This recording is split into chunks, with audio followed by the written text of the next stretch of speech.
Our emergency stockpile is just our everyday food. And today I wanted to share with you how you can start building a pantry as well, especially those people that are panicking with what's going on in the world. Hey, I'm Kelly, the Frugal Fun Mom, living in a neurospicy household, and I thought that I would share some tips and tricks today about emergency stockpiling, what it is and what it isn't.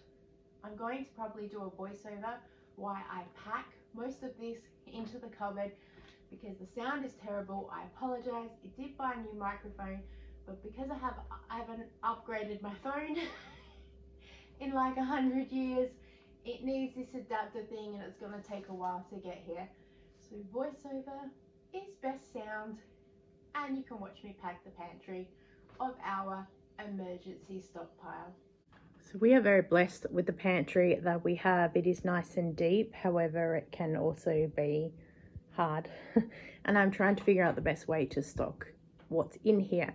In the past month I have pulled it all apart and I did restock this with 1 month only of supplies, and then I updated you with where we're at, which is where we're at today. So of course we've got grocery hauls that are here from the last couple of weeks, and also some mega stockpile stuff that we've done when I did the Woolworths hauls, and I've kept it all here on purpose to see how well we can be lasting 1 month with what we have.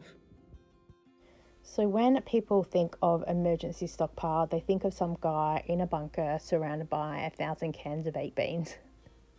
I have 2 cans of baked beans in the pantry because my son occasionally eats them for lunch, but no one else in the household is going to eat them. So I thought I would share with you what we have and why and how you can use it too. This is our everyday normal pantry. It is a working pantry. Food goes in, food comes out. It's being rotated around all the time. I don't have a separate cupboard anywhere. Well, I have my baking cupboard, which I talk about all the time, and it's desperate for an overhaul. But apart from that, there are no additional storage places around the house or anything else. I do have a couple of containers from time to time that food goes in, especially when I was doing my mass shop at Woolworths and stockpiling there. But apart from that, that's it. If you need to get extra space around the house, absolutely go for it. Under the bed, I'm told, with some like roller containers or a spare cupboard or things like that. But for us, I know as a neurospicy household, I need to have all the food in one place. Otherwise, it's out of sight and out of mind. So this is why this pantry works well for us. We are also a single income family and we have built this pantry up over time. We've been in this house for about 17 years now and definitely haven't built it overnight, which is the other thing that I'd say to you. Build it slowly. Every time you go shopping, can you get one for now and one for later? And you can build it up slowly, which is what we've done. The way that I shop is habits, which I talk about in my grocery hauls, that I will just always buy 2 of this and 2 of this and 2 of this because I know that on average it takes us 1 week to get through some things, and so then we have a spare one rolling into the next week if I need to delay the grocery shopping, or if we end up with a week where we don't have a Coles flyby spend, then we still have products that carry us through. So as I said, this is not a bunker. It's not a pantry filled with 1,000 tins of baked beans, which is what people hear when they hear of doomsday, stockpile prepper pantry. It is not bags and containers of freeze-dried food and other things. You won't find any lentils, chickpeas, split peas in here. We don't eat them, which comes to the point that every single food in this pantry we eat. You need to keep what you eat and eat what you keep, which is why also this being a working pantry works really well because food is rolling in and out constantly. Now, while I'm packing the cupboard, if you're glad that it's me and not you, please give this video a thumbs up and hit subscribe because I am posting constantly about real life frugality, our budgeting, real family life, how living in a neurospicy household is different, and hoping that I can just find my people and that you can connect with me. I'm told I'm very relatable and I like to help and teach people in a very educational and kind and realistic and supportive way of doing so. So if have any questions during this video, please drop them down below, even if it's a separate comment for everything you think about as you're going through the video. Absolutely encourage it, because I'd love to share with you, and it helps me to work out what other things I should be teaching you about as well. I'm also rearranging some of the things that are in here. This was excess from the previous stockpile, so I'll just put them down below. And I have just cut out also where I moved the camera around a bit as well, so most of this video was done in one take, but for the ease of lack of dizziness, I have taken out moving around so much. And I thought I'd share as well real life, because I don't believe there's one system that fits all. I feel that people chop and change stuff all the time, and you've got to figure out what works for you. In our pantry, we have the idea of see food and eat it. So it's why I try and have a lot of clear containers, because if people can see food, they can see it's there. A lot of the Tupperware things that I have, they're clear, so you can see when the pasta is getting low and things like that. And some of this food, as I said, was living in the plastic containers that we had down below, and other stuff was in a couple of shopping bags. Because what I did, I pulled all the food out and I only restocked it with the food that we wanted for 1 month to trial, to see how long it actually takes us to get through. I was surprised to see that it actually didn't take us that long to go through. We still had leftover things of muesli bars and crackers and drinking chocolate, which was really good to know. I had everything on an average, so now I won't be changing that average at all. So if I plan for 1 oat milk a week, I will still be buying 1 oat milk every week, 1 hot chocolate, etc., etc. I know that coffee takes, for the Nescafe Gold, 1.5 months to get through, but for us, I just put it as 1 month, and it no longer goes on special. It is the everyday shelf price of $26, which is a little bit surprising, but still. But the big tin of the Nescafe coffee does go on special that my hubby buys, so I'll be watching that for the next special, and when the next Coles flyby spend comes in, and I'll be stocking up then. Here's the thing with a well-stocked pantry that a lot of people also don't realise, is it isn't just about emergencies. It's about not going to the supermarket to grab milk, because if you do, or especially when I do, it costs me $30.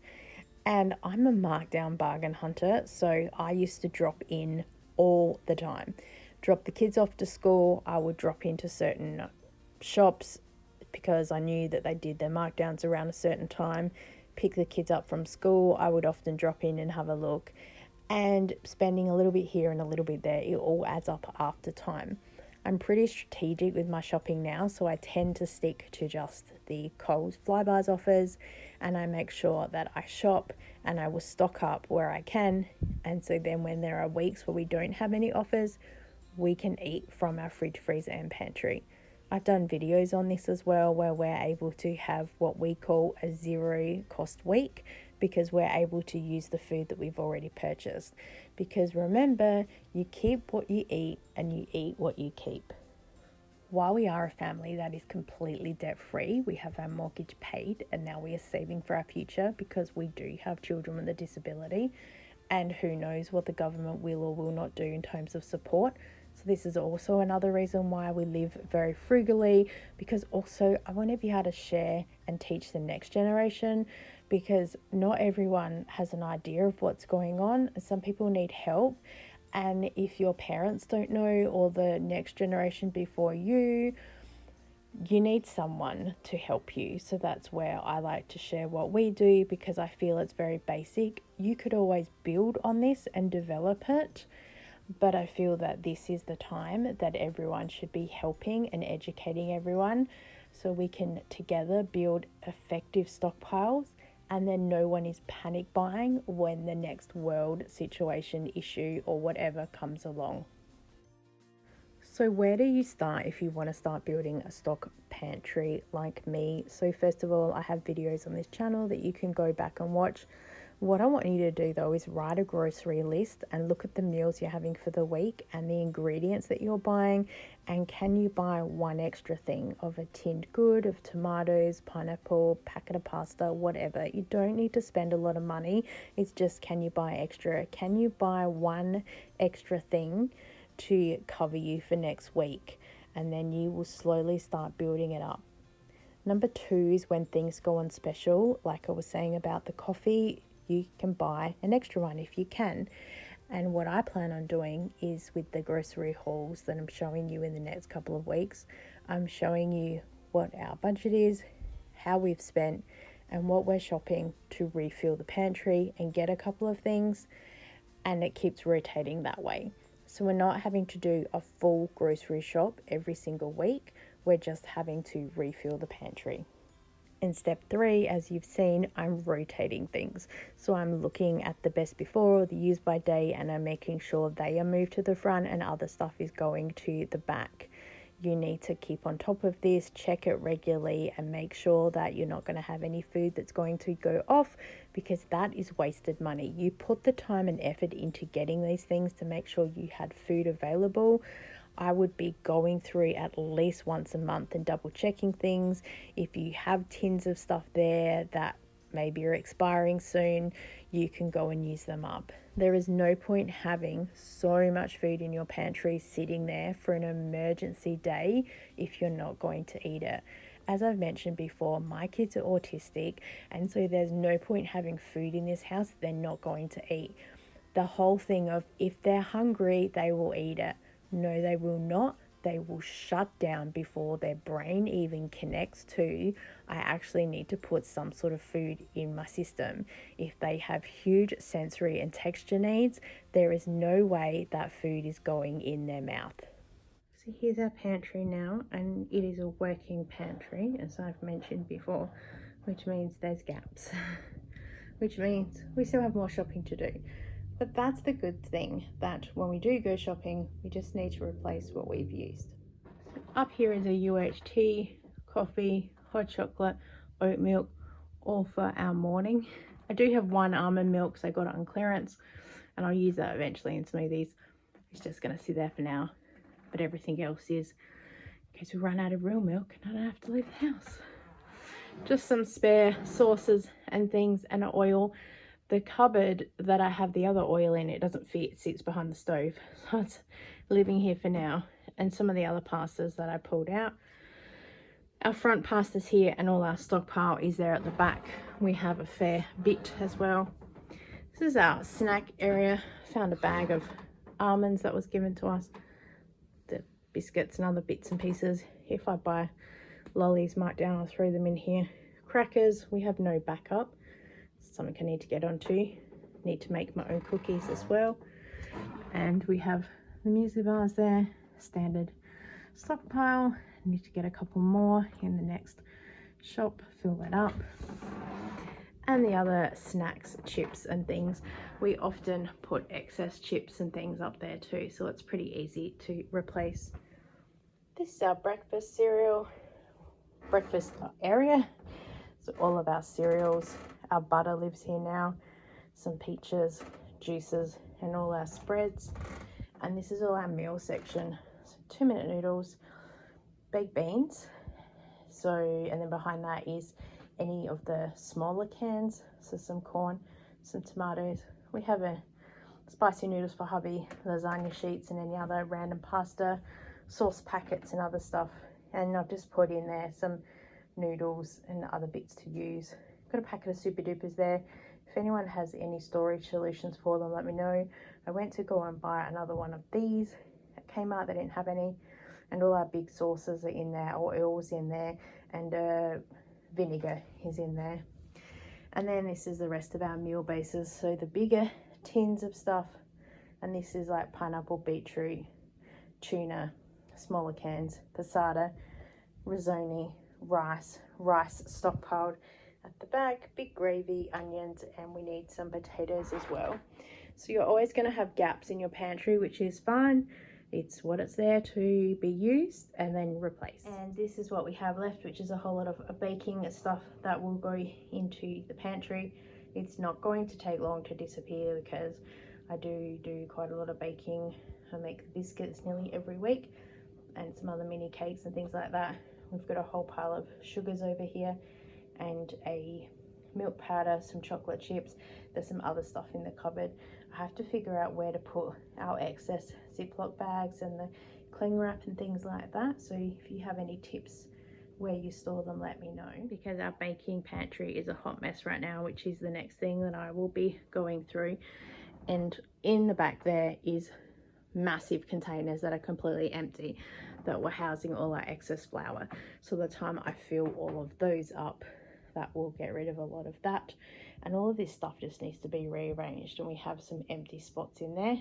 So I look forward to that transformation probably as much as you do. And this hot mess, well, we're not even going to talk about it, and we will deal with that another time, which I've been saying for about 3 weeks now. If you enjoyed this video and you found it helpful, please give it a thumbs up, and remember to leave me a comment down below because I would love to chat to you in the comments, and I look forward to seeing you next time. Bye!